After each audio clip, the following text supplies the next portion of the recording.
Hello, thank you for listening. This is the near death experience of Richard, and this experience occurred on August 31st, 2012, and was documented on May 4th, 2017. Open quote. The experience requires two stories. Both of them begin as I was flying my little amphibious Sea Ray aircraft on a bright summer day. I planned that hour to land in a farmer's field not far from the airport. I knew the owner of the field, and I've had years of experience flying into off airfield fields. The Sea Ray can land in as little over 100 feet, and the field was nearly 2,000 feet long. There was nothing difficult about making this landing safely. On final approach, at 40 feet above the ground, my story splits into two separate stories. Story 1: my right main landing gear struck a power line. The result was that the Sea Ray instantly turned upside down and crashed inverted on the ground. There were some small fires from the broken power lines, but the plane itself did not catch fire. Bystanders watched the crash, called the police, and soon a rescue helicopter arrived. They cut me out of the cockpit and flew my body to the hospital in Seattle.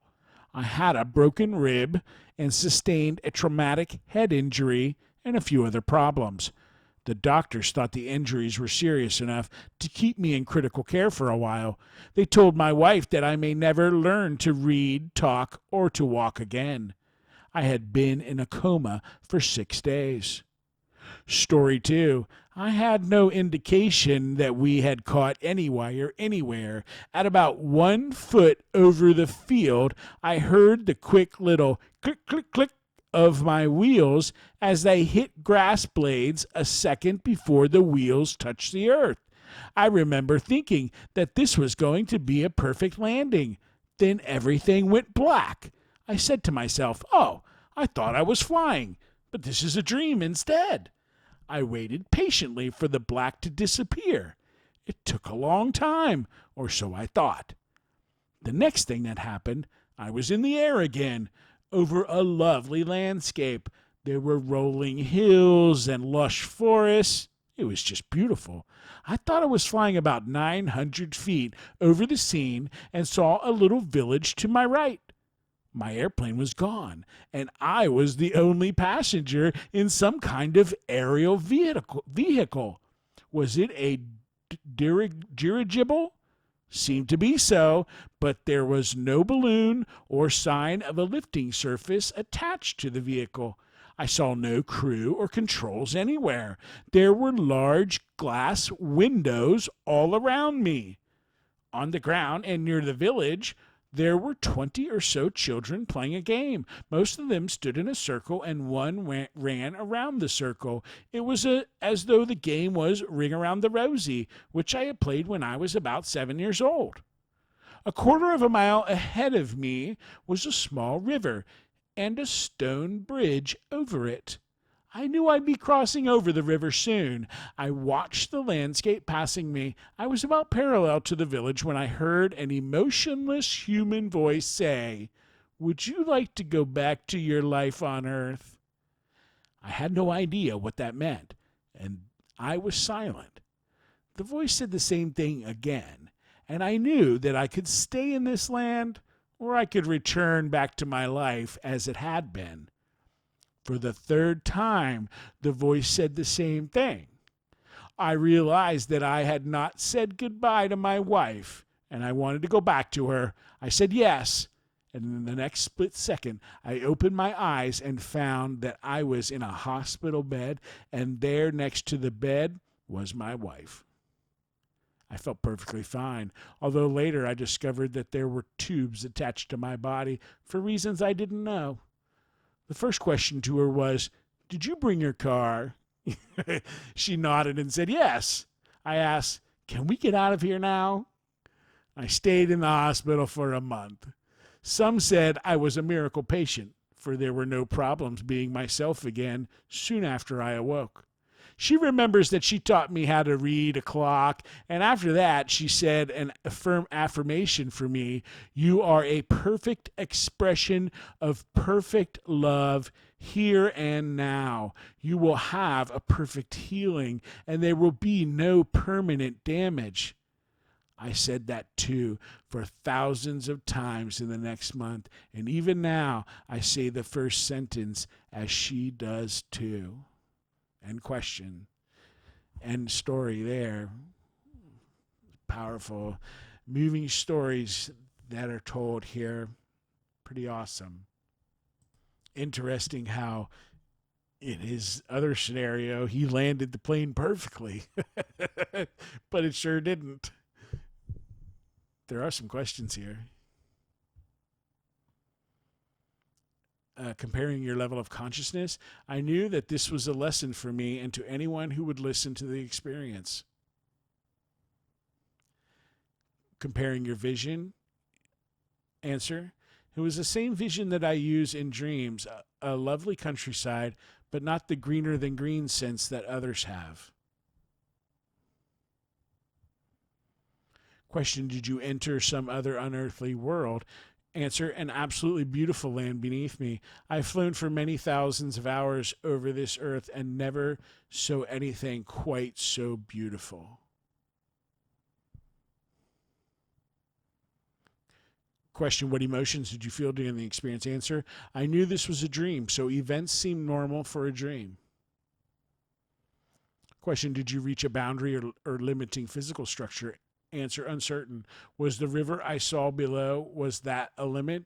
It may have been, as I think about the experience, but I don't know. Question, did you come to a border, point of no return? Answer, I came to a definite conscious decision to return to life. It was essential that I say goodbye to my wife. Something must have known that this was a death event, or never would I have thought that was necessary. Religion prior, answer, moderately important. Unaffiliated, nothing in particular. I was a Christian Scientist from age 14 till the mid-30s. Have your religious practices changed since the experience? No. What importance do you place on it? Greatly important. Question, what is your religion now? Answer, unaffiliated, nothing in particular. Question, did your experience include features consistent with your earthly beliefs? Answer, I've known about NDEs for years, thanks to Raymond Moody and Kenneth Ring, but never expected that I'd be offered the chance to return. Question, did you have a change in your values and beliefs because of your experience? Answer, yes. Certainty again. No question why we're here. Question, did you seem to encounter a mystical being or presence or hear an unidentifiable voice? Answer, I heard a voice I could not identify. I saw no one in this aerial vehicle, no crew, no pilot, no one. There was someone with me who asked the same question 3 times. Question, during your experience, did you gain special knowledge or information about your purpose? Answer, uncertain. I had no idea why I was over this land, who the children were, what the river and the bridge meant. The question seemed to be a straight request, as though it would be fine if I decided to stay. Yet I knew no one there, the place, though beautiful, was not home for me. Question, do you believe in an afterlife after your experience? Answer, an afterlife definitely exists. Yes, clearly when the voice mentioned going back to my life on earth, I knew that this place was not my life on earth. Question, during your experience, did you gain information about life's difficulties, challenges, and hardships? Answer, yes, I knew at some point that the experience was a learning event of a kind I had never experienced before. I never believed that I would be permanently injured. No question, but that I would be perfectly healed. In fact, though, I kept double vision to the present time, and it's easiest for me just to close one eye. Question, what life changes occurred in your life after your experience? Answer, moderate changes. There is no question that everything that happens to us has a reason behind it, a reason that's not all that difficult, at least for me, to find. And how accurately do you remember this in comparison to other life events from around the same time? Answer, more accurately. I have a terrible memory for normal life events, yet it is extremely accurate, a near perfect recollection of NDE sort of events. In 1962, I had an NDE in which I saw that brilliant light, The one that didn't hurt my eyes, but it happened in a nap, and I was not remotely in any danger.